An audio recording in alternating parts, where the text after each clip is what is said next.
नमस्कार, मैं हूं डॉक्टर पार्थ और आज फिर से हम लोग अवध को लेकर के जुड़ रहे हैं और आज जो अवध पर एक टॉपिक है, ये जो भाग है अवध का, ये 5वां भाग है। इससे पहले अवध पर 4 भाग आ चुके हैं और अवध के लगभग 3 से ज़्यादा जो नवाब हैं, उनके बारे में हम लोग बात कर चुके हैं। ठीक, हम लोग बात कर चुके हैं अब तक शहादत अली के बारे में, जिन्होंने नवाब की स्थापना जिन्होंने अवध की स्थापना की। हम लोग कर चुके हैं सफदरजंग के बारे में। हम लोग बात कर चुके हैं शुजाउद्दौला के बारे में। आज हम लोग बात करेंगे शुजाउद्दौला के पुत्र आसफउद्दौला के बारे में। ठीक, लेकिन आसफउद्दौला के बारे में हम लोग बात करें इससे पहले हम लोग पुरानी कड़ियों को एक बार जोड़ लेते हैं और जोड़कर हम आगे की तरफ बढ़ते हैं। तो जैसा कि आप जानते हैं कि मुगलिया सल्तनत का प्रारंभ जो है वो 1526 में होता है। 1526 में बाबर ने पानीपत का प्रथम युद्ध लड़ा इब्राहिम लोदी के साथ और इसी जीत के साथ पानीपत के युद्ध में जो 1526 में पानीपत का प्रथम युद्ध लड़ा गया, इसी के जीत के साथ मुगलिया सल्तनत की नींव भारत में रख दी गई। वो युद्ध जो था वो कहीं न कहीं लगभग 350 सालों तक भारत में मुगलिया सल्तनत के राज्य करने का युद्ध था। उसके बाद बाबर के पुत्र हुमायूं ने शासन किया। बाबर के मृत्यु के बाद, जैसा कि आप जानते हैं, बाबर ने अपने जीवन में कई महत्वपूर्ण लड़ाइयां लड़ी। 1526 पानीपत, 1527 खानवा, 1528 चंदेरी, 1529 घाघरा और 1530 में बाबर की मृत्यु हो गई। बाबर ने हुमायूं से कहा था कि उसके भाइयों में बराबर बराबर राज्य का बंटवारा कर दिया जाए और बाबर की बात मानते हुए हुमायूं ने अपने भाइयों में बराबर बराबर राज्य का बंटवारा कर दिया। कामरान, अख्तरी, हिंदाल और हुमायूं जो थे वो बाबर के लड़के थे और अलग अलग पत्नियों से थे। तो इस तरह से एक जो बड़ा साम्राज्य था वो कहीं न कहीं बट करके छोटे छोटे साम्राज्यों के रूप में हो गया और ये मुगलिया सल्तनत के लिए कहीं न कहीं एक बुरी बात थी कि उसका साम्राज्य जो था वो बट चुका था। चलिए, साम्राज्य बट गया, अब आगे की बात करते हैं। अब आगे क्या हुआ? अब एक तरफ नजर गड़ाए बिहार प्रांत में एक राज्य था, या यूं कहें तो राज्य का एक सेनापति था जिसका नाम था शेर खान, और उसने हुमायूं पर आक्रमण कर दिया। या यूं कहें तो हुमायूं ने शेर खान पर आक्रमण कर दिया, लेकिन शेर खान बहुत ही चालाक व्यक्ति था।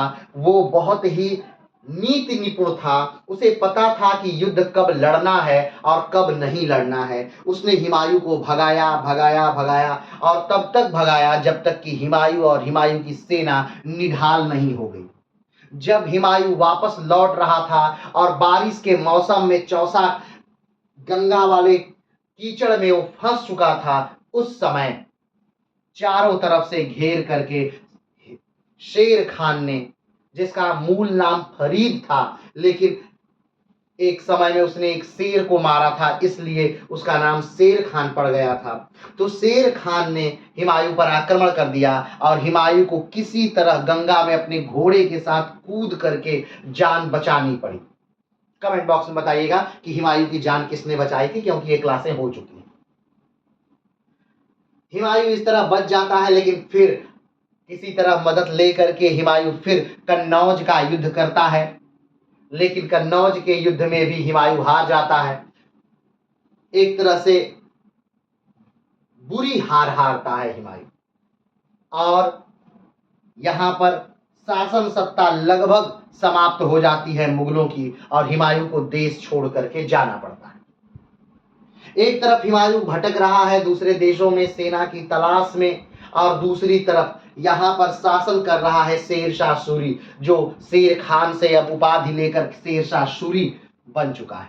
लेकिन शेर शाह सूरी भी ज्यादा समय तक दिल्ली पर शासन नहीं कर पाता है। इसका कारण ये है कि शेर शाह सूरी जब युद्ध कर रहा था तो एक गोला उसी के द्वारा छोड़ा गया गोला टकरा करके वापस उसी के टेंट में आ गया और गोला बारूदों पर गिरकर वहां विस्फोट हो गया और बुरी तरह शेरशाह सूरी जल गया।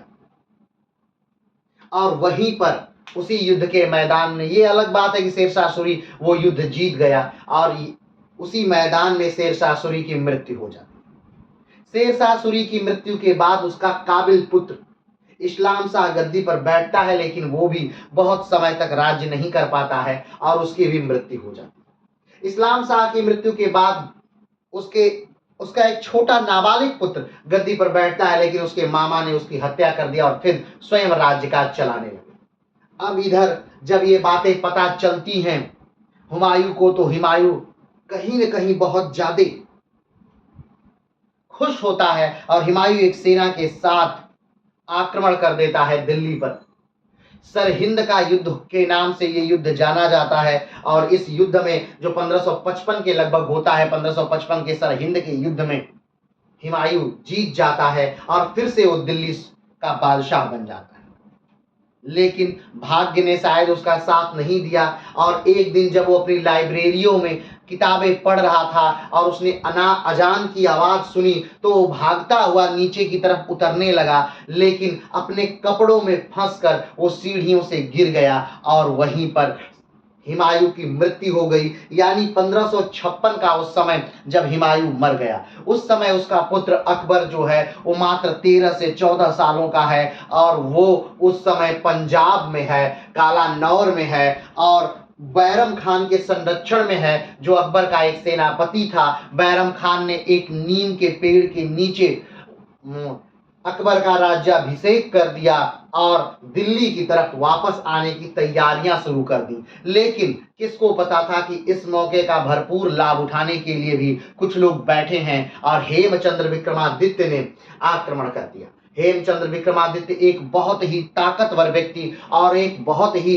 बेहतरीन सेनापति के तौर पर जाना जाता था। उसने 22 ऐसी लड़ाइयां लड़ी थी अपने जीवन में, जो हमेशा उन 22 लड़ाइयों में वो जीत दर्ज करता रहा और इस बार उसकी लड़ाई जो थी वो मात्र एक छोटे से बालक या यूं कहें तो मुगलिया सल्तनत के उत्तराधिकारी से थी। लेकिन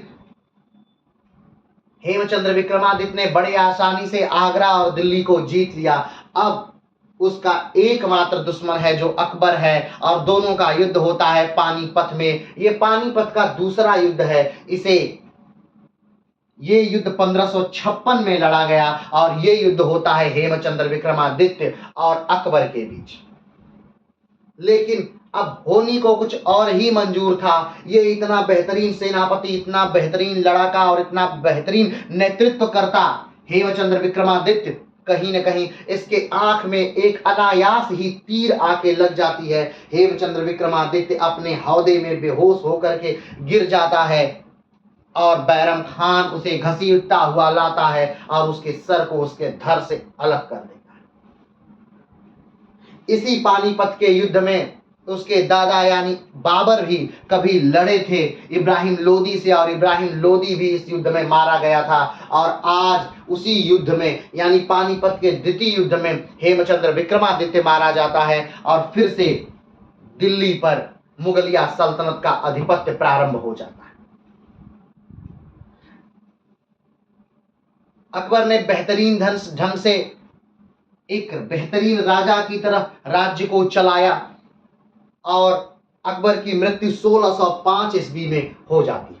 अकबर की मृत्यु के बाद उसका पुत्र जहांगीर, जिसका नाम सलीम था, वो जहांगीर के नाम से राज्य करता है और चित्रकारिता में निपुण सलीम अपने पिता अकबर के ही पदकदमों पर चलता है। सलीम की मृत्यु या फिर जहांगीर की मृत्यु हो जाती है 1627 में और 1627 में जब जहांगीर की मृत्यु होती है तो एक उत्तराधिकार का युद्ध चलता है और उस उत्तराधिकार के युद्ध में शाहजहां विजयी होता है और 1628 में शाहजहां गद्दी पर बैठ जाता है। अब शाहजहां अपने हिसाब से शासन सत्ता को चलाने लगा। शाहजहां एक बेहतरीन सेनापति होने के साथ साथ एक बेहतरीन वास्तुकार भी था, या यूं कहें तो स्थापत्य कला का एक तरह से प्रतिनिधित्व करता भारत में, अगर उसे मान लिया जाए तो ये भी अतिशयोक्ति नहीं, क्योंकि शाहजहां ने बेहतरीन इमारतें भारतवर्ष को दी। शाहजहां का शासनकाल 1628 से लेकर 1658 तक तब तक चला जब तक उसके खुद के पुत्र औरंगजेब ने उसको कैद न कर लिया और उसके सबसे प्रिय पुत्र दारा शिकोह की हत्या करके उसका सिर उसके सामने प्रस्तुत नहीं कर दिया। तब तक शाहजहां का शासनकाल चलता रहा। लेकिन 1658 से शासन प्रारंभ होता है औरंगजेब का। और औरंगजेब ने हर वर्ग के लोगों को, हर जाति के लोगों को, हर धर्म के लोगों को कहीं न कहीं नाखुश किया, जिसकी बदौलत 1707 में जब औरंगजेब की मृत्यु होती है तब उसके ही पुत्रों में उत्तराधिकार का युद्ध चलने लगता है। जो स्वयं औरंगजेब ने जो रास्ता दिखाया था, तो पिता के रास्ते पर चलते हुए उसके पुत्र भी उत्तराधिकार के युद्ध में लड़ना प्रारंभ कर देते हैं और अपने सारे भाइयों को मारकर बहादुर शाह प्रथम गद्दी पर बैठ जाता है। ये समय है 1707 का। लेकिन बहादुर शाह प्रथम के पास ज्यादा समय नहीं है, क्योंकि औरंगजेब की जब मृत्यु होती है उस समय वो काफी बूढ़ा हो चुका है और स्वयं उसके पुत्रों की उम्र 63 साल हो चुकी है और 1707 से लेकर 1712 तक ही मात्र उसका पुत्र बहादुर शाह प्रथम गद्दी पर बैठा रह सकता है और उसके बाद उसकी मृत्यु हो जाती है। उसकी मृत्यु के पुनः बाद फिर से उसके पुत्रों में उत्तराधिकार का युद्ध शुरू हो जाता है और अपने सारे भाइयों को मार करके जहांदार शाह गद्दी पर बैठ जाता है। और बहादुर शाह का एक नाती, या यूं कहें तो उसके पुत्र का एक पुत्र जिसका नाम फर्रुखसियर है, वो किसी तरह जान बचाकर दिल्ली से भाग करके बंगाल की तरफ जाता है। फर्रुखसियर 2 सैयद बंधुओं की मदद से एक सेना तैयार करता है और अपने ही चाचा जहांदार शाह पर आक्रमण कर देता है। फर्रुखसियर बड़ी आसानी से जहांदार शाह को हरा देता है और 1713 में फर्रुखसियर स्वयं गद्दी पर बैठ जाता है। लेकिन शायद फर्रुखसियर को पता नहीं था कि वो जिन लोगों की मदद से अपने ही चाचा को हटा रहा था, वो स्वयं के लोग अब इस पूरे राजतंत्र को चलाने वाले थे, पूरी मुगलिया सल्तनत को चलाने वाले थे। अब मुगलिया सल्तनत जो है वो सेनापतियों के हाथों में चली जाएगी। अब मुगलिया सल्तनत जो है वो बादशाहों के हाथों में नहीं रहेगी। अब मुगलिया सल्तनत में बादशाह जो हैं वो जूते खाने वाले थे। अब मुगलिया सल्तनत के बादशाह जो हैं उनकी आंखें निकाली जाने वाली थी। अब मुगलिया सल्तनत के लोगों को नंगा नाच करना था, क्योंकि फर्रुखसियर के समय से वो कार्य लगभग शुरू हो गया, क्योंकि फर्रुखसियर ने स्वयं जहांदार शाह की हत्या की और गद्दी पर बैठ गया। लेकिन फर्रुखसियर को वास्तविक सत्ता नहीं प्राप्त हो पाई। वास्तविक सत्ता जो रही वो वही सैयद बंधुओं के हाथों में रही और सैयद बंधुओं ने फर्रुखसियर को अपने हिसाब से चलाना शुरू कर दिया। जब फर्रुखसियर को ऐसा लगा कि नहीं, शासन सत्ता तो हमारे हाथ में है ही नहीं, तब फर्रुखसियर ने इन सैयद बंधुओं को मारने का प्लान बनाया। लेकिन एक को आगरा और एक को दक्षिण भेज दिया और दोनों को अलग करके मारने का प्लान बनाया। लेकिन दोनों को पता चल गया कहीं न कहीं और उन्होंने मराठों की मदद से फर्रुखसियर को भी क्या कर दिया, तो मार दिया। और फर्रुखसियर को मारने के बाद रफी-उद-दरजत को गद्दी पर बैठा दिया और रफी-उद-दरजत के गद्दी पर बैठने की घटना 1719 की। 1719 में रफी-उद-दरजत गद्दी पर बैठा।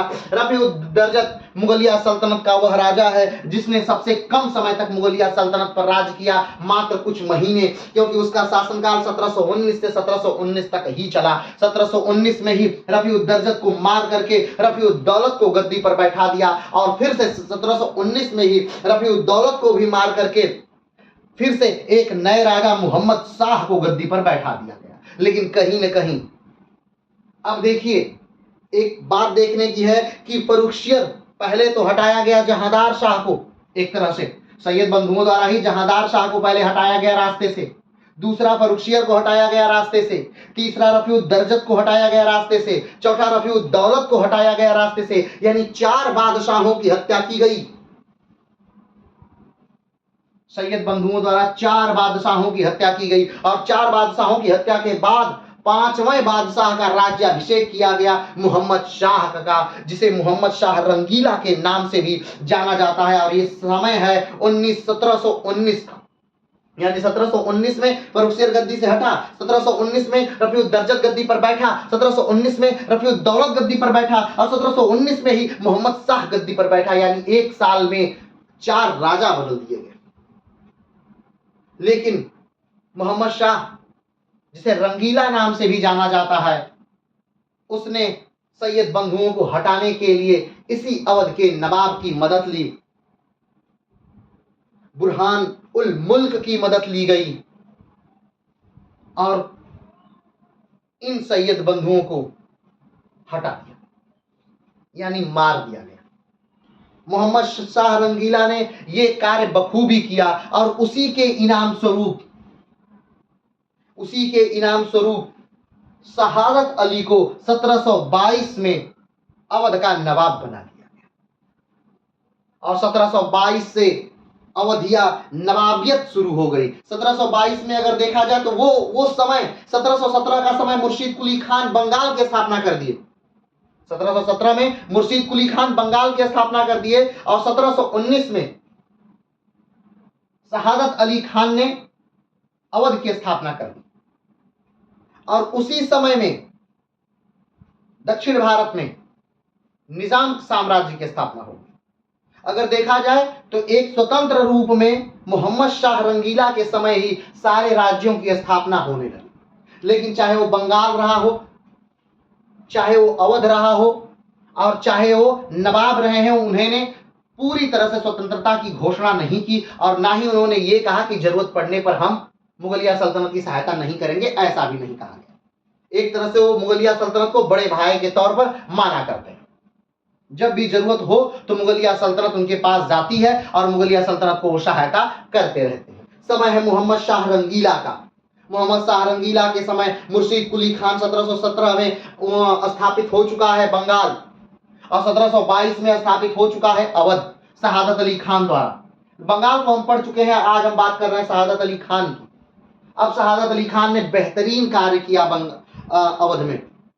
वो लोग ऐसे जागीरदार जिन्होंने कर देने से मना कर दिया था, ऐसे जागीरदार जिन्होंने अपनी सेनाएं बना ली थी, ऐसे जागीरदार जिन्होंने किलाबंदी कर ली थी, ऐसे सारे लोगों को उन्होंने दंड दिया और फिर से अवध साम्राज्य को एक बेहतरीन ढंग से बनाया।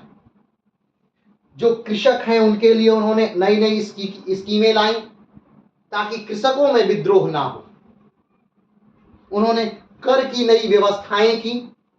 इन्हें प्रारंभिक वीडियो में आप देख सकते हैं, शहादत अली खान।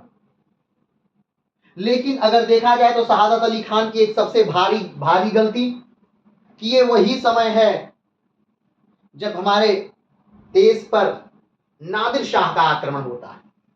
नादिर शाह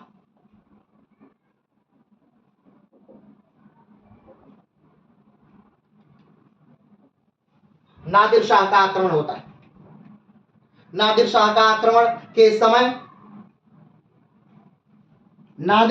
आक्रमण के समय बंगाल में सुजाउद्दीन का शासन है या सरफराज का शासन है, कह सकते हैं। और नादिर शाह के समय अवध में शहादत अली का शासन है। नादिर शाह के समय मुगलिया सल्तनत पर मोहम्मद शाह रंगीला बैठे हुए हैं और नादिर शाह उस समय आक्रमण करता है। करनाल का युद्ध होता है।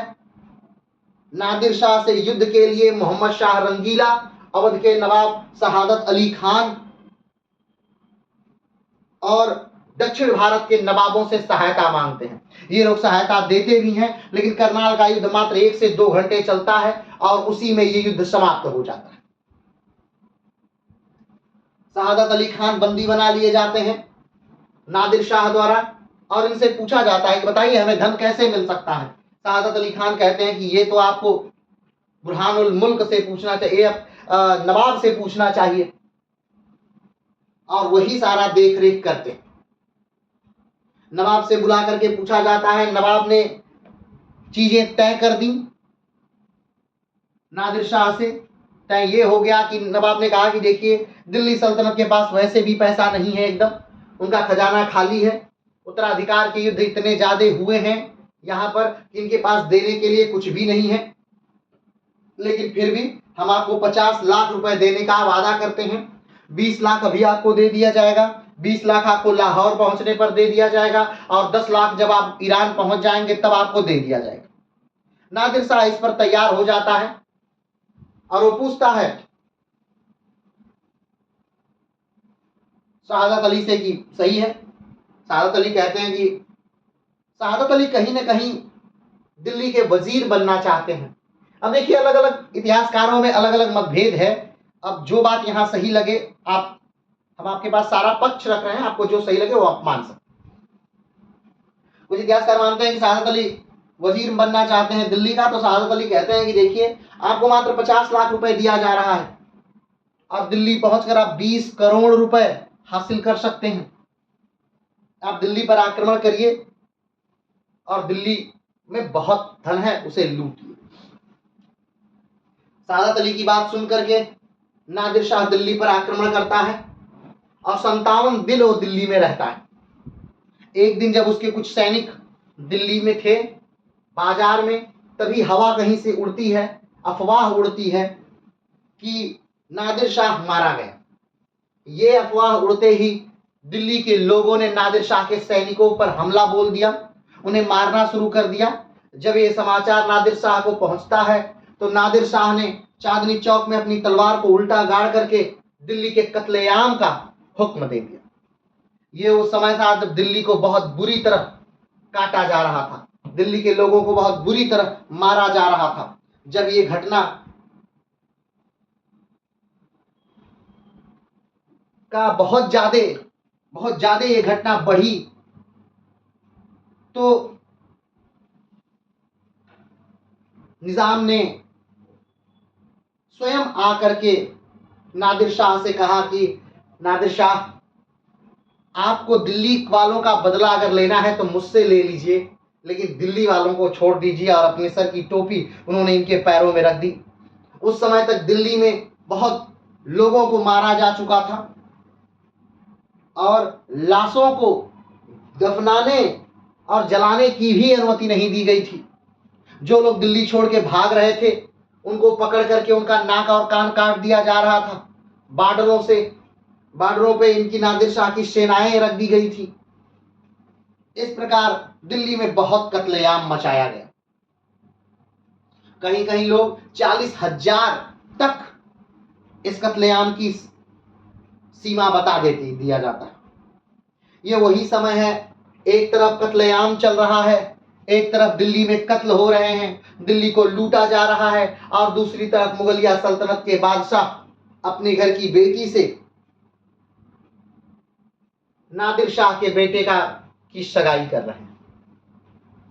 सारी चीजें हुई, बाद में कत्लेआम रोका गया, लाशों को जलाने का फरमान जारी किया गया, लेकिन तब तक दिल्ली बहुत बुरी तरह लूट चुकी थी। ये वही दिल्ली थी जिसकी आबादी उस समय 20 लाख थी। उस समय दिल्ली विश्व की सबसे अमीर नगरी थी। ये 20 लाख की आबादी से आप ये समझ सकते हैं कि उस समय फ्रांस और लंदन, पेरिस और लंदन दोनों की जनसंख्या अगर मिला दी जाए तब भी ये 20 लाख नहीं होती।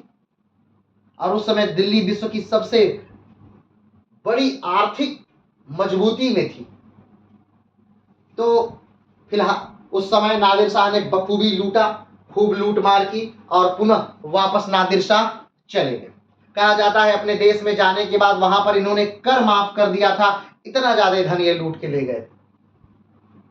शाहजहां द्वारा बनाया हुआ तख्ते ताऊस ये लूट कर ले गए थे। कोहिनूर हीरे को लूट कर ले गए थे। कमेंट बॉक्स में बताइएगा कोहिनूर हीरे की मुखबिरी किसने की थी।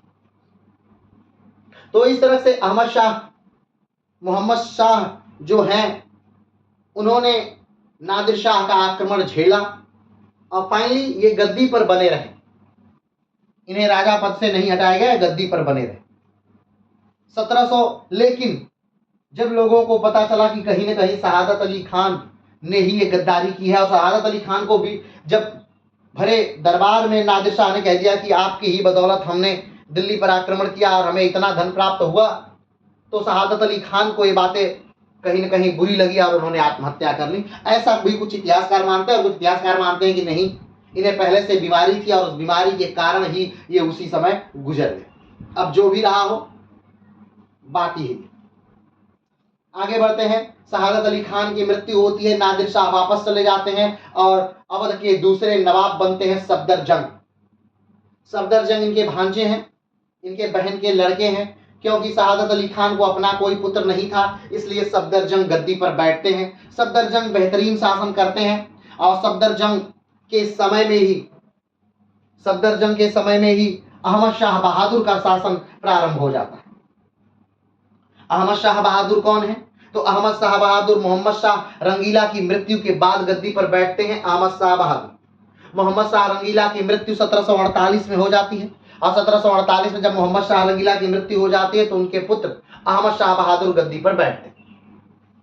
अब अहमद शाह बहादुर के समय में पहली बार आक्रमण करता है अहमद शाह अब्दाली। जी हाँ, ये नाम आपको याद होगा। अहमद शाह बहादुर के समय पहली बार दिल्ली पर आक्रमण अहमद शाह अब्दाली करता है 1748 में। अब आप सोच रहे होंगे कि अहमद शाह अब्दाली तो 1761 में आक्रमण करेगा, तो ऐसा नहीं है। वो 1761 में भी आक्रमण करता है। वो 1761 में पानीपत का तृतीय युद्ध अहमद शाह अब्दाली का 5वां आक्रमण था। लेकिन 1948 में अहमद शाह अब्दाली पहली बार भारत पर आक्रमण करता है और उस आक्रमण से बचने के लिए अहमद शाह बहादुर बुलाते हैं किसको? तो सफदरजंग। सफदरजंग अपनी बेहतरीन फौज के साथ पहुंचते हैं, अहमद शाह अब्दाली का मुकाबला करते हैं और अहमद शाह अब्दाली को कहीं न कहीं हराते हैं। इस चीज से खुश होकर के अहमद शाह बहादुर ने सफदरजंग को दिल्ली का वजीर नियुक्त कर दिया। दिल्ली के अब वजीर हैं सफदरजंग। लेकिन एक सपोला को और पाल लिया था सफदरजंग ने, जिसका नाम था, ठीक, आगे बढ़ते हैं। अब जो सफदरजंग है, सफदरजंग का शासनकाल कहीं न कहीं बेहतरीन ढंग से चल रहा है और दिल्ली के विकास में काफी ज्यादा योगदान दे रहे हैं। लेकिन सफदरजंग के ही समय सफदरजंग द्वारा ही नियुक्त एक व्यक्ति है और वो राजा का कान जो है वो भरने लगते हैं, जो फिरोज जंग तृतीय के नाम से जाने जाते हैं। फिरोज जंग तृतीय को सफदरजंग ने ही नियुक्त किया था। लेकिन फिरोज जंग तृतीय कहीं न कहीं सफदरजंग का विरोधी हो जाता है और अहमद शाह बहादुर के कान भरने लगता है। अहमद शाह बहादुर सफदरजंग से दुखी हो जाते हैं और सफदरजंग के विरोध में फिरोज जंग तृतीय के नेतृत्व में एक सेना भेज देते हैं। अब फिरोज जंग तृतीय और सफदरजंग का युद्ध होता है और इस युद्ध में फिरोज जंग तृतीय जीत जाते हैं। सफदरजंग को पुनः वापस भाग करके अवध आकर के रहना पड़ता है। सफदरजंग को उनके पद से हटा दिया जाता है और ये कहीं न कहीं मुगलिया सल्तनत के लिए सबसे बड़ा खतरा हो जाता है। और इसका कारण क्या है? कारण ये है कि आने वाले समय में जिस दौर से गुजर करके इनके पिता मोहम्मद शाह रंगीला किसी तरह से उन भाइयों से निजात पाए थे, अब वही फिर से मुगलिया सल्तनत पर हावी हो गया। यानी एक फिर से एक वजीर मुगलिया सल्तनत को अब चलाएगा। अब फिर से फिरोज जंग तृतीय ने आंखें निकलवा ली अहमद शाह बहादुर का, अहमद शाह बहादुर की मां का, और मुगलिया सल्तनत के लोगों के साथ बहुत बुरा सलूक किया गया। और फिरोज जंग तृतीय दिल्ली के वजीर बने रहे, या यूं कहें तो किंग मेकर बने रहे। अहमद शाह बहादुर को हटा दिया गया 1754 में, और 1754 में अहमद शाह बहादुर को हटा करके फिरोज जंग तृतीय ने आलमगीर द्वितीय को दिल्ली का राजा बना दिया। आलमगीर द्वितीय को दिल्ली का क्या बना दिया गया? राजा बना दिया गया। और इधर सफदरजंग इस गम से उबर नहीं पाए, क्योंकि इनकी बेहतरीन नगरी पुरानी दिल्ली को बहुत बुरी तरह लूटा गया। वहां पे इनके लोगों को बहुत बुरी तरह से कत्लेआम किया गया और सफदरजंग इसी दुख में 1754 में सफदरजंग की भी मृत्यु हो गई। यानी 1754 में अहमद शाह बहादुर की आंखें निकाली गई और 1754 में सफदरजंग की भी मृत्यु हो गई। सफदरजंग की मृत्यु के बाद शुजाउद्दौला सफदरजंग का जो पुत्र है वो गद्दी पर बैठा। शुजाउद्दौला एक बेहतरीन रणनीतिकार है, एक बेहतरीन व्यक्ति भी है और उसके पास राजनीति की बेहतरीन समझ भी है। लेकिन शुजा-उद-दौला के समय में इतिहास में इतने उथल-पुथल हुए कि उसकी भरपाई शुजा-उद-दौला कभी नहीं कर पाए। अब क्या उथल-पुथल हुए, तो शुजा-उद-दौला ही वो व्यक्ति है जिसके समय में बंगाल में प्लासी का युद्ध होता है, 1754, याद करिएगा 1757 प्लासी का युद्ध। शुजा-उद-दौला वही व्यक्ति हैं जिसके पास भाग करके मीर कासिम आता है और शुजा-उद-दौला, मीर कासिम और दिल्ली के बादशाह शाह आलम द्वितीय मिलकर के 1764 का बक्सर का युद्ध लड़ते हैं और तीनों हार जाते हैं, बहुत बुरी तरह हार जाते हैं। शुजा-उद-दौला वही है जब अहमद शाह अब्दाली आक्रमण करता है और जिस अहमद शाह अब्दाली का विरोध किया था या अहमद शाह अब्दाली को हराया था, उसी के पिता सफदरजंग ने, शुजा-उद-दौला उसी अहमद शाह अब्दाली का 1761 में साथ देता है मराठों को हराने में। मराठों के हार जाने से भारत की शक्ति कमजोर हो जाती है और अंग्रेजों की शक्ति स्वतः से ही बढ़ जाती है। अहमद शाह अब्दाली की तरफ से शुजा-उद-दौला 1761 में लड़ता है और 1761 का जो युद्ध होता है, पानीपत का तृतीय युद्ध, वो उस समय के या आज तक के हुए युद्धों में एक दिन में मारे जाने वाले लोगों की सबसे ज्यादा संख्या के साथ वो युद्ध याद किया जाता है, अगर उसमें से द्वितीय विश्व युद्ध को हटा दिया जाए तो। फाइनली शुजा-उद-दौला ने सारे दम झेले। शुजा-उद-दौला ने उसके बाद भी नहीं रुकी चीजें। शुजा-उद-दौला के ही समय इलाहाबाद की संधि होती है, अवध को पूरी तरह से तोड़ दिया जाता है, अवध को बफर स्टेट बना दिया जाता है, अवध को बहुत बारीकी से लूटा जाता है और सिर्फ अवध को इसलिए छोड़ दिया जाता है ताकि आने वाले समय में जब कभी मराठों का आक्रमण हो तो ये अवध एक बफर जोन की तरह, बफर स्टेट की तरह अंग्रेजों की रक्षा कर सके। शुजा-उद-दौला की मृत्यु हो जाती है 1775 में। शुजा-उद-दौला की मृत्यु के बाद आसफ-उद-दौला, ये शुजा-उद-दौला ही वो व्यक्ति हैं जिन्होंने सफदरजंग का मकबरा दिल्ली में जमीन मांगकर बनवाई थी। शुजा-उद-दौला की मृत्यु के बाद आसफ-उद-दौला गद्दी पर बैठता है। ठीक, ध्यान दीजिएगा। अब यहां से हमारी कहानी शुरू होती है आसफ-उद-दौला के समय से। आसफ-उद-दौला गद्दी पर बैठता है 1775 और गद्दी पर बना रहता है 1797।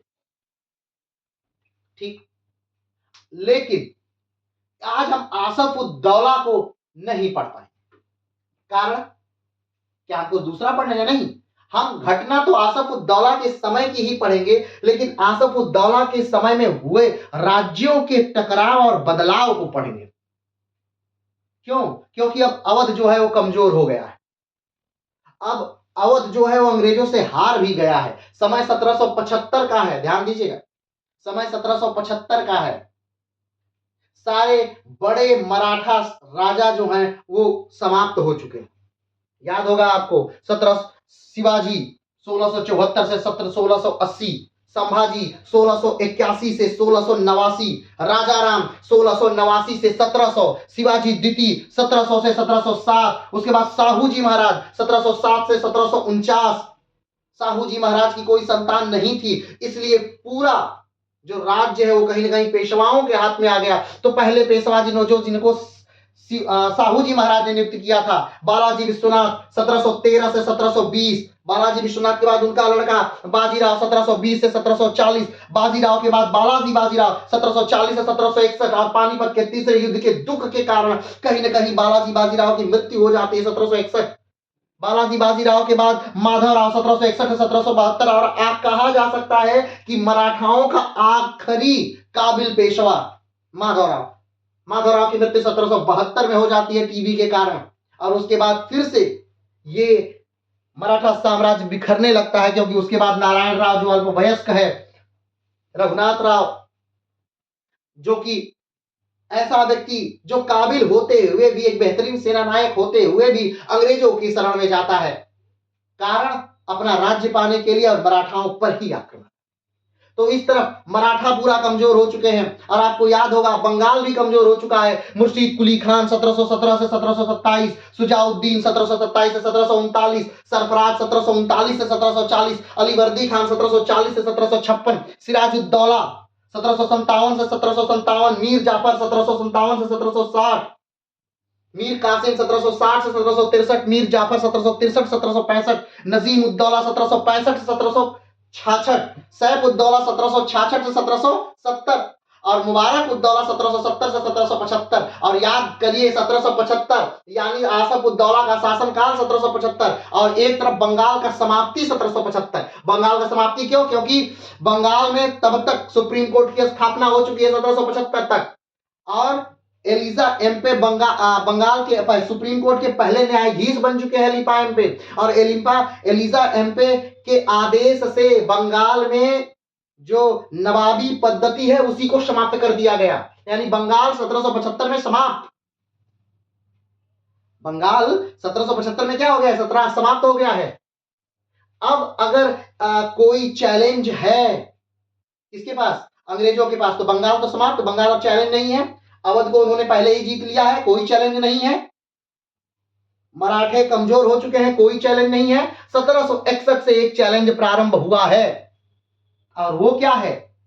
कमेंट बॉक्स में बताइएगा। 1761 से एक चैलेंज, 1761 में एक चैलेंज खत्म हुआ, 1761 में दूसरी चुनौती शुरू हो गई थी अंग्रेजों के लिए, तो याद करके बताइएगा। और वो चुनौती 1799 तक चलती है, 1761 से 1799 तक। कमेंट बॉक्स में बताइएगा कौन सी चुनौती। चलिए, तो अभी हम यहां पर आते हैं। घटना क्या है? तो हो ये रहा है कि 1775 में, चलिए 2 लाइन पहले देख लेते हैं। आज हम जिस बात को यहां पढ़ेंगे उसे कहते हैं बनारस की क्रांति, या फिर कह सकते हैं चेत सिंह। बनारस की क्रांति अलग है, चेत सिंह की लूट अलग है। आज या लूट तो इसे नहीं कहेंगे चेत सिंह की, क्योंकि अपना ही धन लेना लूट नहीं है। इसे हम कह सकते हैं चेत सिंह का बचाव, या इसे कह सकते हैं चेत सिंह की चालाकी। तो आइए शुरू करते हैं बनारस की क्रांति। बनारस की क्रांति हुई थी 1781 में, लेकिन उसे अवध से जोड़कर देखना है तो पहले अवध को देख लेते हैं। तो 1775 में शुजाउद्दौला की मृत्यु हो जाती है। शुजाउद्दौला एक इतिहास को का एक ऐसा आदमी जिसके सामने बहुत ज्यादा ऐतिहासिक घटनाएं हुई, और वो कहीं ना कहीं उसमें पिस के रह गया।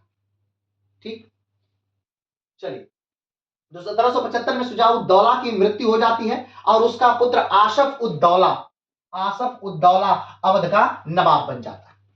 ठीक, पिता की मृत्यु हो गई शुजाउद्दौला की, और पुत्र आसफ उद्दौला अवध का नवाब बन गया। आगे बढ़ते, आसफ उद्दौला ही वह नवाब था जिसने अवध की राजधानी फैजाबाद से लखनऊ की थी। याद कर रखिएगा, शहादत अली खान ने फैजाबाद की स्थापना की थी। कब की थी? कमेंट बॉक्स में बताइएगा। शहादत अली खान ने फैजाबाद की स्थापना की, और इसकी राजधानी जो है, यानी कि अवध की राजधानी फैजाबाद बना दी। ठीक, फैजाबाद की स्थापना किसने की? शहादत अली खान ने की, और अवध की राजधानी फैजाबाद बना दी। लेकिन फैजाबाद की से राजधानी बदल करके लखनऊ करने वाला व्यक्ति कौन है? आसफ उद्दौला। आसफ उद्दौला ने अवध की राजधानी बदल करके लखनऊ कर दी, और वहीं से कहीं ना कहीं फैजाबाद का हास प्रारंभ हो गया। अवध की राजधानी फैजाबाद से बदल के लखनऊ कर दी गई, और फैजाबाद का वहीं से वहीं हास प्रारंभ हो गया। चलिए, 1775 का समय है, और आसफ उद्दौला और अंग्रेजों से एक समझौता होता है। 1775 में आसफ उद्दौला जब राजा बनते हैं, अभी आसफ उद्दौला उसी समय आसफ उद्दौला और अंग्रेजों से क्या हो रहा है? समझौता हो रहा है। समय क्या है? 5 जुलाई का दिन है, 5 जुलाई 1775। आसफ उद्दौला और अंग्रेज के बीच एक समझौता होता है, जिसे फैजाबाद की संधि के नाम से जानते हैं। क्लियर है? तो फैजाबाद की संधि कब हुई? 1775 में 5 जुलाई को। किसके किसके बीच हुई? आसफ उद्दौला और अंग्रेजों के बीच हुई। क्या हुआ इस संधि में? ये ध्यान देने वाली बात है। तो फैजाबाद की संधि में हुआ कि इस संधि का पहला महत्वपूर्ण विषय था कि बनारस पर अंग्रेजों की सर्वोच्चता को स्वीकारा जाए। ठीक, कहने का मतलब बस ये कि 1775 के फैजाबाद की संधि द्वारा जो बनारस था उसका पूरा कार्यभार या पूरा जागीर से जो पैसा आता था जो बनारस से, वो बनारस को अंग्रेजों ने ले लिया। समझिएगा, 1775 के फैजाबाद की संधि से बनारस जो था वो अंग्रेजों के पास चला गया। उससे पहले बनारस किसके अंतर्गत था? तो उसके पहले बनारस जो है वो फैजाबाद के अंतर्गत आता था। क्लियर है? ठीक। अंग्रेजों ने इसके बदले में अवध के बेगम की संपत्ति की सुरक्षा की गारंटी दी। अब भाई अंग्रेज ले रहे हैं, बनारस ले रहे हैं, तब वो क्या कहेंगे? नवाब से कुछ तो कहना पड़ेगा कि बनारस हम ले रहे हैं, बदले में आपको हम क्या दे रहे हैं? तो बदले में अंग्रेजों ने कहा कि ठीक है, आपके पास जो संपत्ति है ना, हम उसकी सुरक्षा की गारंटी है। अब देखिए, क्या इससे पहले अवध अपनी सुरक्षा नहीं कर पाता था, अपनी संपत्ति की सुरक्षा नहीं कर पाता था? अब देखिए, बस ये जब भी कोई किसी पर कुछ थोपना चाहता है तो बल से वो कुछ भी थोप सकता है। तो यहां पर वही बात चल रही कि यहां पर ले लिया गया, बनारस ले लिया गया और बदले में कहा गया कि हम आपके संपत्ति की रक्षा करेंगे। ठीक, आगे चैत सिंह बनारस के राजा बलवंत सिंह के पुत्र हैं। उस समय बनारस का राजा कौन है? यानी ऐसा तो है नहीं, बनारस से जो बनारस किसके अंतर्गत है? तो अवध के अंतर्गत। तो बनारस का भी तो कोई राजा रहा होगा, बनारस का भी कोई व्यक्ति रहा। तो हाँ, बनारस के उस समय के वर्तमान के राजा थे चैत सिंह। कौन थे? चैत सिंह। ध्यान दीजिएगा नाम इनका। और ये किसके पुत्र हैं? तो चैत सिंह बलवंत सिंह के पुत्र। चैत सिंह बलवंत सिंह के पुत्र हैं और ये किसके अंतर्गत आता है? बनारस अवध के अंतर्गत आता है। लेकिन अब बनारस को किसने ले लिया? अंग्रेजों ने ले लिया। तो भाई चैत सिंह ने कहा कि ठीक है, आप हमें अवध से निकाल करके अंग्रेजों के हाथ में दे रहे हैं, तो ऐसा ना हो कि अंग्रेज हमसे बहुत पैसा मांगने लगे, बहुत धन मांगने लगे। तो अंग्रेजों ने कहा कि नहीं, हम आपसे ज्यादा धन नहीं मांगेंगे, जितना धन आप अवध को देते थे, अवध के नवाब को देते थे, आप उतना ही धन हमको देंगे और बदले में हम आपकी सुरक्षा की गारंटी भी लेंगे। उतने ही धन में हम आपकी सुरक्षा की भी गारंटी लेंगे और आप पर कोई आक्रमण नहीं करेगा। तो सोचिए, एक तरह से आपका जो खर्चा है, जो आप सैनिकों पे करते हैं, सुरक्षा पर करते हैं, वो आपको नहीं करना पड़ेगा। उसी खर्चे में आपकी सुरक्षा भी हो जाएगी। ठीक, और इस बात का कंपनी वचन देती है। बात समझे? फिर से समझिए, बनारस का जो क्षेत्र है वो अवध के क्षेत्र के अंतर्गत आता है। अवध का पूरा क्षेत्र हमने आपके अवध के पहले ही वीडियो में बताया था। तो अवध के क्षेत्र में बनारस का क्षेत्र भी आता है। तो 1775 में जब आसफ उद्दौला नवाब बनते हैं, आसफ उद्दौला किसके बाद नवाब बनते हैं? तो शुजा उद्दौला के बाद नवाब बनते हैं। चौथे नवाब हैं ये, तो चौथे नवाब हैं। चौथे नवाब हैं अवध के, ये चौथे नवाब हैं अवध के। तो अवध के चौथे नवाब ने फैजाबाद की संधि की अंग्रेजों के साथ। उस संधि के अंतर्गत बनारस को इन्होंने अंग्रेजों को दे दिया। दे क्या दिया? एक तरह से जबरदस्ती अंग्रेजों ने छीन लिया। अब अंग्रेजों के पास जब बनारस आ गया तो उन्होंने कहा, चैत सिंह से कहा, जो बनारस के राजा थे, उनसे कहा कि देखिए, हम आप पे की सुरक्षा की गारंटी लेते हैं और हम आपका धन बढ़ाएंगे नहीं, जितना आपका धन है आपको उतना ही देना पड़ेगा जितना आप अवध को देते थे। क्लियर है? आगे बढ़ते हैं। बनारस की जागीर अवध के नवाब के अधीन थी। बनारस किसके अधीन था? अवध के नवाब के अधीन था। क्लियर है? आगे बढ़ते हैं। बनारस के राजा चैत सिंह थे, लेकिन कंपनी ने यह वादा किया कि चैत सिंह को जो धन पहले सुजाउद्दौला को देते थे उतना ही देना पड़ेगा। अंग्रेजों ने कहा कि देखिए भाई चैत सिंह जी, जितना आप अवध के नवाब को देते थे, सुजाउद्दौला को जितना देते थे, या जितना पहले के नवाबों को देते थे, कितना देते थे? तो 22.5 लाख, 22.5 लाख रुपए हर वर्ष चैत सिंह या उनका परिवार अवध को देता था, अवध ले लेता था। अब बनारस किसके हाथ में है? अंग्रेजों के हाथ में है।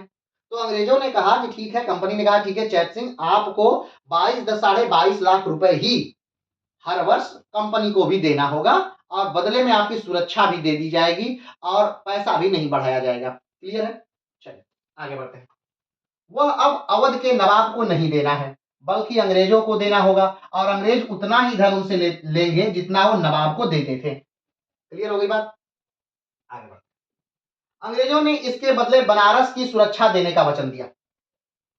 अंग्रेजों ने क्या कहा कि देखिए, आप हमें 22.5 लाख रुपए दीजिए जो आप अवध को देते थे, क्योंकि आप हमारे अंतर्गत है तो आप पैसा हमें देंगे और हम आपको सुरक्षा भी देंगे। अब तो आपको सुरक्षा नहीं देता था, तो हम आपको सुरक्षा भी देंगे। वैसे ऐसा नहीं है कि अवध सुरक्षा नहीं देता था, अवध भी सुरक्षा देता था। कोई भी राज्य अगर किसी राज्य के अधीन है तो वो उसको सुरक्षा देगा ही देगा। आगे बढ़ते 1778 में वारेन हेस्टिंग ने राजा चैत सिंह से फ्रांसीसी युद्ध के समय 5 लाख की मांग करता है और 2000 की घुड़सवार सेना मांगता है। चलिए अब देखिए, लेकिन अब अभी 78 नहीं आया है, अभी 78 नहीं आया है, मात्र 75 में समझौता हुआ और 78 में वारेन हेस्टिंग ने कहा कि चैत सिंह जी हमें 5 लाख रुपए एक्स्ट्रा चाहिए। माने कि आप जो साल में देते हैं वो दीजिए, वो अलग विषय है, लेकिन अभी हमारे पे बहुत ज्यादा आक्रमण हो रहा है, बहुत ज्यादा खतरे हैं हमें, और हमें 5 लाख रुपए अतिरिक्त चाहिए। कहीं मराठों का बता के, कहीं फ्रांसीसियों का बता के, कुछ भी बता के इनको पैसा लेना था, धन लेना था। कहा कि जो भी आक्रमण में खर्च हो रहे हैं, जो भी चीजें खर्च हो रही है, वो आपको देना होगा, 5 लाख रुपए आपको देना होगा। चलिए, किसी तरह से बनारस ने 5 लाख रुपए प्रयास करके अंग्रेजों को दे। अभी कुछ समय बीता कि फिर से उन्होंने 5 लाख फिर मांग लिया, 5 लाख रुपए और चाहिए। तो चैत सिंह ने कहा कि भाई 5 लाख रुपए और तो नहीं। कहा कि ठीक है, आप 2000 की घुड़सवार सेना दीजिए। तो चैत सिंह ने 1000 घुड़सवार की सेना दी और कहा कि हमारे पास सेना नहीं है। अब आपका युद्ध है, आप तो हमेशा युद्ध लड़ेंगे, क्योंकि भारत के अनेक भागों में आपको अपने राज्य का विस्तार करना है, तो आप तो हमेशा युद्ध लड़ेंगे। तो आपको हमेशा युद्ध लड़ने के लिए हम सेना क्यों दें? ठीक, तो चैत सिंह ने सेना दिया, लेकिन 1000 दिया, और धन एक बार 5 लाख दिया, एक बार फिर धन देने से मना कर दिया। मना क्या कर दिया? उनके पास था ही नहीं। आगे बढ़ते, लेकिन चैत सिंह मात्र 1000 घुड़सवार सेना ही देने की बात कहते हैं। जैसे ही वारेन हेस्टिंग के पास यह बात पहुंची, चैत सिंह सेना 2000 नहीं दे रहे हैं, वह गुस्सा होकर चैत सिंह पर 50 लाख का जुर्माना लगा दिया। ठीक, जब वारेन हेस्टिंग को पता चला कि भाई चैत सिंह ने मात्र 1000 घुड़सवार दिए हैं और पैसा देने से मना कर दिया, तो उन्होंने कहा कि वारेन हेस्टिंग ने कहा कि देखिए, अब तो आपको 5 लाख तो देना ही पड़ेगा, और उसके अतिरिक्त आपको और भी धन देना पड़ेगा। उन्होंने क्या लगा दिया? जुर्माना लगा दिया 50 लाख का। कहा कि तो 5 लाख हमने कहा था, अब आपको देना होगा 50 लाख रुपए। वारेन हेस्टिंग ने कहा कि आपने 5 लाख देने से मना कर दिया, घुड़सवार देने से मना कर दिए, तो आपको 5 लाख की जगह 50 लाख रुपए देना पड़ेगा। ठीक, चैत सिंह के पास इतना पैसा नहीं था, चैत सिंह धन देने से मना कर दिया। चैत सिंह ने कहा कि नहीं, 50 लाख रुपए हम तब न देंगे जब हमारे पास होगा। स्वाभाविक बात है, किसी के पास अगर धन होगा तब तो वो देगा, अगर धन है ही नहीं तो कहां से देगा? अब इस बात से वारेन हेस्टिंग और ज्यादा नाराज हो, इस बात से वारेन हेस्टिंग क्या हुआ? और ज्यादा नाराज हो गया। चलिए आगे बढ़ते हैं। जब चैत सिंह ने 50 लाख रुपए देने से मना कर दिया, तब वारेन हेस्टिंग सेना लेकर बनारस की तरफ बढ़ा ताकि चैत सिंह को हरा सके। वारेन हेस्टिंग ने बंगाल से क्या ली? सेना ली, जलमार्ग से, और जलमार्ग के ही सहारे वो बनारस की तरफ आना प्रारंभ कर दिया, गंगा के रास्ते। क्यों? ताकि वो चैत सिंह को क्या करे? हरा सके और अपने मनमाफिक बनारस से धन उगाही कर सके। क्लियर? चलिए आगे बढ़ते हैं। जब चैत सिंह को पता चला कि वारेन हेस्टिंग आक्रमण के लिए आ रहा है, तो राजा चैत सिंह बक्सर में वारेन हेस्टिंग का स्वागत करते और अपनी पगड़ी उतारकर वारेन हेस्टिंग के चरणों में रख देते हैं। जब चैत सिंह को पता चला कि भाई वो आ रहा है, जल मार्ग से आ रहा है और कहीं न कहीं आक्रमण करेगा बनारस में, तो उन्होंने कहा कि भाई हम आक्रमण नहीं झेल पाएंगे, अंग्रेजों की इतनी बड़ी सेना है, हम आक्रमण नहीं झेल पाएंगे। तो चले गए बक्सर की तरफ, आगे बढ़ गए, बनारस से बक्सर की तरफ आए और बक्सर में ही उन्होंने उनका स्वागत किया, अंग्रेजों का स्वागत किया, और वारेन हेस्टिंग के सामने अपनी पगड़ी उतार के रख दी चैत सिंह ने, और कहा कि देखिए भाई, हमारे पास उतना धन है ही नहीं, 50 लाख रुपए हमारे पास है ही नहीं, आप चलिए देख लीजिए, जो धन हमारे पास है वो ले लीजिए, लेकिन पगड़ी की लाज रखिए, ऐसा ना करिए, हमें हराइए नहीं, हमें राजा पद से हटाइए।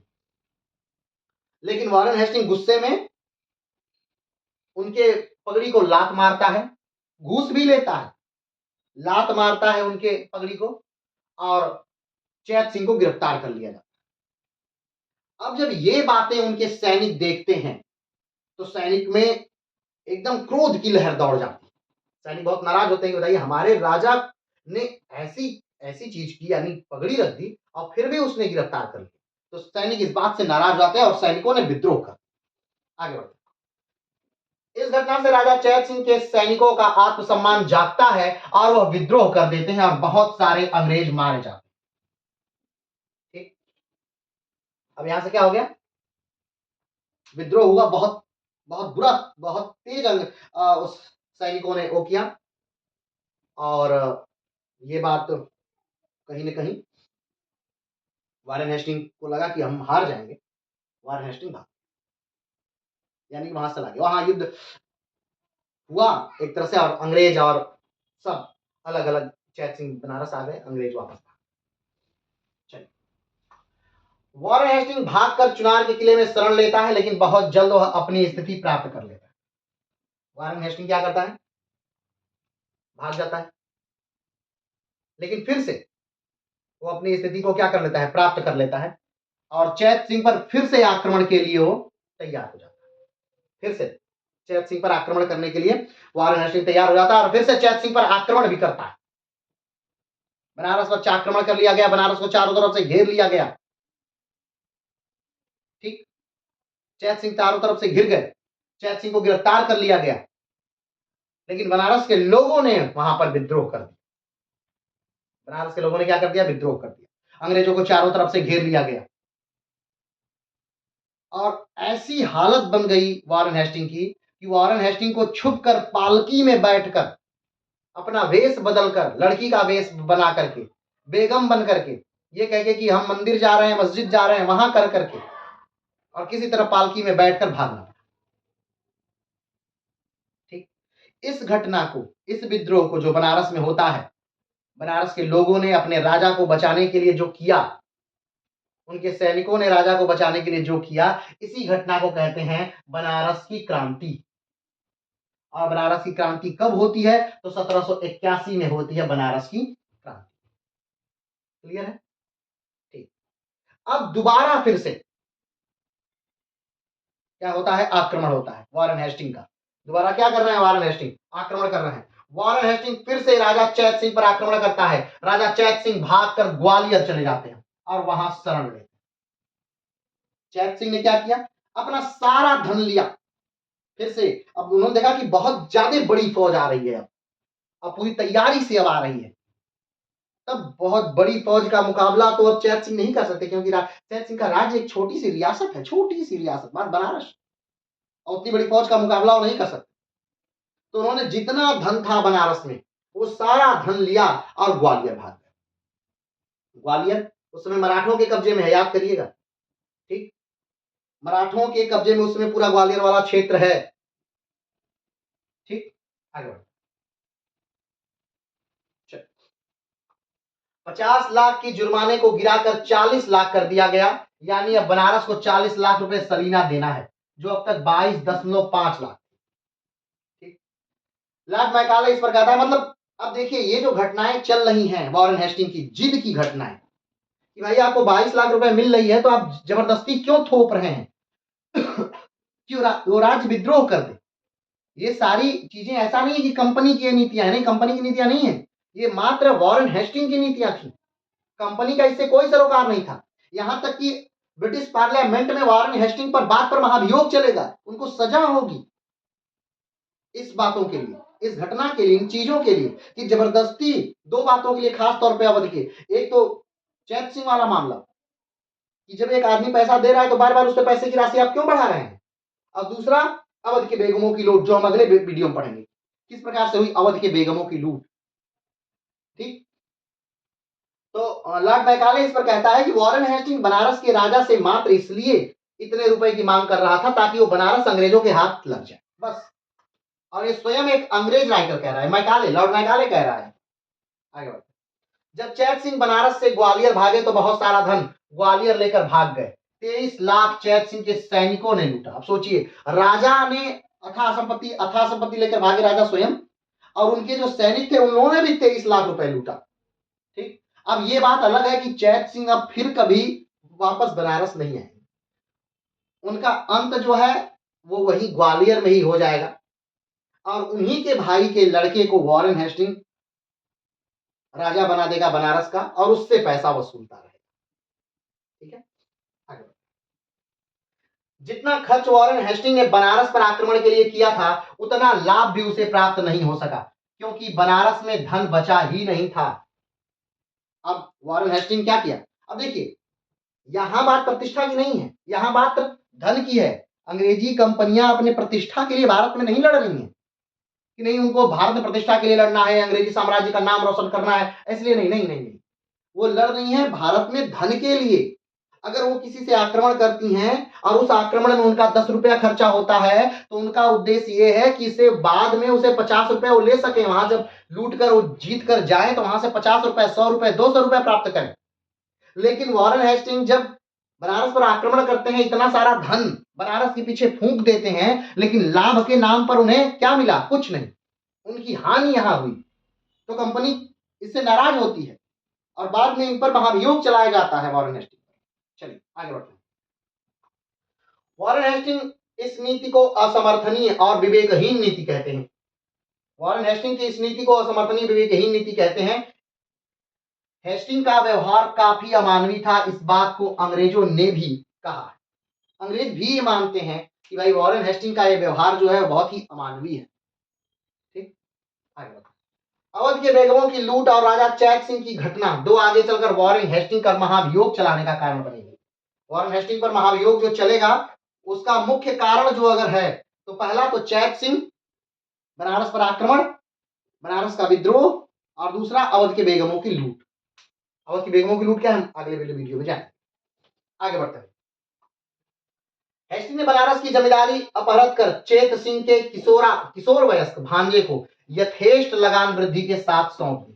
किसको सौंप दी? उन्हीं के भांजे को सौंप दी। ठीक, चैत सिंह के भांजे को सौंप दी, भाई अब तुम जो अभी उस लायक भी नहीं है, अभी वो छोटा है, काफी छोटा है, उसी को उन्होंने अंग्रेजों ने सौंप दिया, मात्र कठपुतली बना दिया बनारस का कि अब हम जितना चाहेंगे उतना तुम लगान हमें देते हो, और वो राजा बन गए।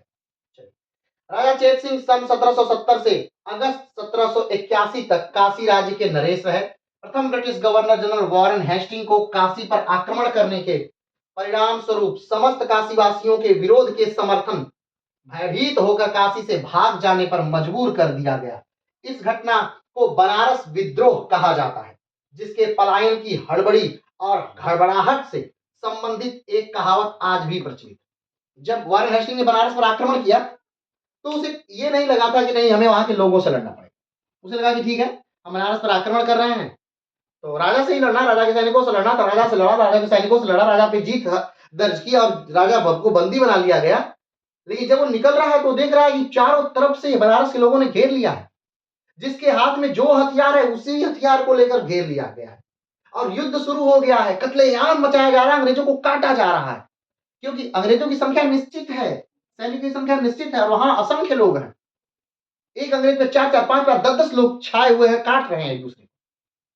और किसी तरह से वॉरेन हेस्टिंग अपना वेश बदलता है, लड़की का कपड़ा पहनता है, एक पालकी में बैठता है, उस पालकी के लोगों को कहा जाता है बता दीजिएगा बेगम जा रही हैं और उनको जाने दिया जाए, और इस तरह से वो निकल जाता है, भाग जाता है। तो उस समय से कहावत एक प्रसिद्ध है, बहुत फेमस कहावत है, कहा जाता है कि घोड़ा पर हौदा और हाथी पर जीन, घोड़ा पर हौदा और हाथी पर जीन, चुपके से भागा वॉरेन हेस्टिंग। घोड़े पर हौदा यानी हाथी के ऊपर जो बांधा जाता है, जिस पर बैठा जाता है, उसे हौदा कहते हैं। ठीक, और घोड़े पर जो बांध करके जिस पर बैठा जाता है उसे जीन कहते हैं। तो यहां देखिए घोड़े पर हौदा यानी हाथी वाला सामान घोड़े पर लाद दिया गया और घोड़े का सामान हाथी पर लाद दिया गया उस हड़बड़ाहट और गड़बड़ाहट में, भागने की स्थिति में। तो घोड़े पर हौदा और हाथी पर जीन, चुपके से भागा वॉरेन हेस्टिंग। तो यहां से वॉरेन हेस्टिंग भाग जाता है और इस घटना को, बनारस विद्रोह को, इतिहासकारों ने वो तवज्जो नहीं दी है। ये कहीं जानने में नहीं आता, कहीं पढ़ने में नहीं आता कि ऐसा भी हुआ था, ऐसी भी बहादुरी से लोग लड़े थे कि वहां के जो अफसर आया है, जो युद्ध के लिए आया है, उसे भागना पड़े उल्टे पैर, ऐसा भी हुआ था। इस बातों का उल्लेख जल्दी नहीं मिल पाता।